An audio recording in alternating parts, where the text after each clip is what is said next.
This video is brought to you by Miniature Market. Thousands of board games, discounted prices, miniaturemarket.com.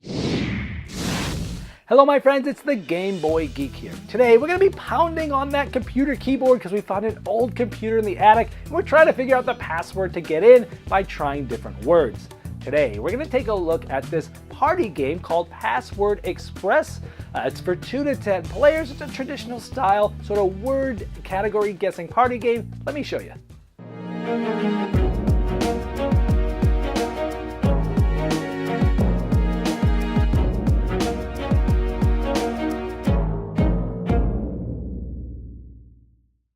Now in Password Express, everyone's going to split up into 2 teams. It could be as little as 2 players, meaning 1 on each side, all the way up to 10 players having 5 on each side. One team will take the red, one team will take the blue, and over the course of the game you're going to be trying to figure out certain things like historical figures based upon certain letters and where those letters are in the word. So let's take a look.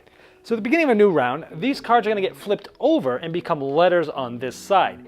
The timer will get flipped and then that other team will have 15 seconds to come up with words that use these letters with these categories. For example, fridge. It has to have an H in either the first, second, third, or sometime after the third letter. And this time will be counting down very quickly, 15 seconds. Let's say it's the blue team's turn, and they can all work together, so someone might yell out, well, ham. Ham goes in the fridge, starts with H, so they can put 1 here. They might say Napoleon. And a P is the third letter, so that's going to get them 3 points, or this one's only getting them 1 point. And they keep doing this, putting out as many as they can. They can't go on one that already has a token on it. And then once this time runs out, it flips over, then it's the red team's turn. And maybe the red team says, Patrick Henry, give me liberty or give me death. Then they might say human, H-U-M-A-N, again, another great one. And the red team might say Trump, T-R-U-M-P. It's at least the 4th letter goes there. And you continue back and forth. Every 15 seconds this turns over and the other team gets to go. Now, if while the other team is placing one, if you question it, if the other team questions it, they don't stop them, they just move it to this question mark and you deal with it at the end of the round. And once their time's up, essentially you can figure out if this is correct or not. The rules are pretty vague about this. It just says if you're right, then this would get taken off and this team would lose a point. If it is okay, then the other team, the team that moved it here, would lose a point. But it's kind of vague as to how you decide. And this continues going back and forth, 15 seconds each team, until either all of these are full or both teams have passed in successive turns with nothing being placed. Then you would simply get the score. So red has 1, 2, 3, 4, 5. Blue has 1, 2, 3, 4. So 5 to 4. Red to blue. And so you would set the scores up using these cards, figuring out the right one, flipping it the right way. So this is 0, 5, which is 5 to 4. And as you get past 10, you start incrementing those as well. Then to set up the next round, the team that's in the lead will flip all of these over. So these cards now become letters. And so these are going to become letters, and there's going to be new categories underneath. So now we have female names, Christmas, office, and fish, and we have E-N-L-F, go. And you keep doing this for 4 total rounds. Once the last card, essentially the letters for the 4th round is done, then whoever has the most points is the winner. Now I typically like traditional style party games. I grew up playing them, and I don't feel like I'm above playing them now. I've always liked them, I probably always will. This one has a classic feel, like it's one of those games that's been out for 20 years. It's very simple, it's a very traditional style party game, but it is one that I enjoyed quite a bit.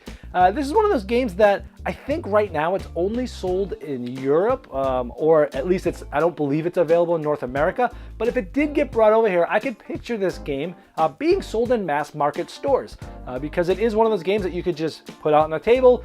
It takes literally 2 minutes to run the game and you're off and going, so I'd like to see that in mass market stores here. I like that it can play a wide variety of player counts, 2 to 10 players.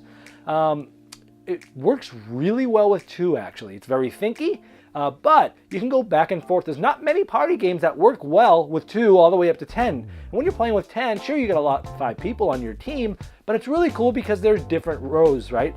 And you can have a certain amount of teammates saying, okay, you know what? You guys focus on this category, you focus on that category, you guys focus on that category. And you can get really humming along once you get your team going like that. Or when you play with the 2-player, it's like, wow, the 15 seconds goes so fast. But you can try to figure out, can I get the one with that 3-letter to get the most points, or do I want to go through the other one? So I like how it plays very well through a wide range of player counts, which is not able to be said for most party games. Now I like how you can either try to concentrate on some of the many easier ones, like go boop, boop, boop, because a lot of times it's easiest to get the one, the first letter of a word. It's really hard to get that third letter of the word, but it's worth 3 times the point. So it's like, hey, do I really concentrate on trying to get one of these, or do I get a bunch of these really quickly? And I like how it balances that out. So all in all, in summary, this is a fun, quick party game that I think a lot of people will like. Anything I didn't like about it? Well, I like the idea of a computer found in the attic with a password, you're trying to figure it out, but quite honest, the theme is very detached. I didn't feel like I was hitting a keyboard, I didn't feel like I was trying to find a password, I felt like I was just playing a traditional party word game. And I guess you gotta wrap a theme around it, you don't want it to be an abstract game, but the theme was very detached. Also, there can be disputes, and the dispute rules are very vague. And they can cause issues with competitive players. It basically says, hey, if there's a dispute, the other team just pushes it where the question mark is, and then at the end of the round, you figure out if they're right, this happens, if they're wrong, that happens. Well, it never really goes into, well, what's right and what's wrong? Is it a majority of players? What is it? And if it is a majority of players, then you've got, well, the team that pushed it's all going to say yes, the team that's not just going to say no, and then you're fighting over it.